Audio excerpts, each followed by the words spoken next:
Of testimony, the jury in the George Zimmerman trial should begin deliberation sometime tomorrow. Closing arguments in the second-degree murder trial are expected to wrap up in the morning.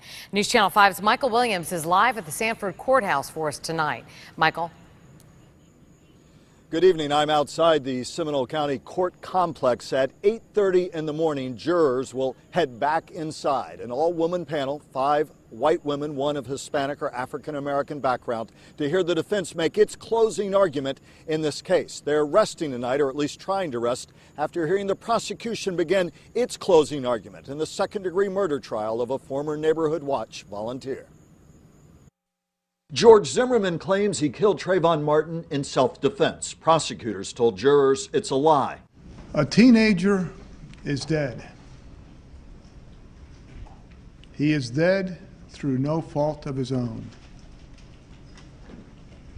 He is dead because another man made assumptions. Jurors saw a replay of Zimmerman's reenactment of his fatal confrontation with Martin. Zimmerman recounted how he had lost sight of the teenager who had aroused his suspicions and prompted a call to police. I was walking back to my truck, and then when I got to right about here, he yelled from behind me to the side of me. He said, "Yo, you got a problem?" And I turned around and I said, "No, I don't have a problem, man." Attacked and beaten, Zimmerman claims Martin suddenly atop him with knees on Zimmerman's armpits and punching away. Prosecutors disputed that scenario. You see what he is saying now?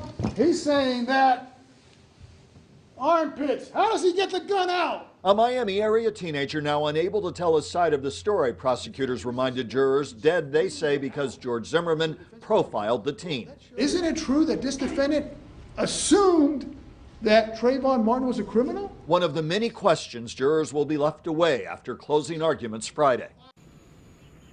Again, the defense in the morning will have its turn and will make an argument that George Zimmerman acted in self-defense. Then after all the closing arguments, the jurors go behind closed doors. They'll first look at the second-degree murder charge. They'll have to decide on that whether or not there was malice involved in the death, the shooting of Trayvon Martin. Perhaps they can't make that decision, but there's a lesser charge, manslaughter. No malice involved there, but they could decide that this is a manslaughter charge that might stick. Again, the jurors have to decide one way or the other. Manslaughter requires by law that the shooting has to be deemed intentional, but not with malice involved. So a lot of complicated issues before them as they decide the guilt or innocence of George Zimmerman tomorrow. The eyes of Florida, indeed the nation, will be upon this courthouse beginning tomorrow morning, and we'll be here for full team coverage. Reporting live from Sanford, I'm Michael Williams, WPTV News Channel 5.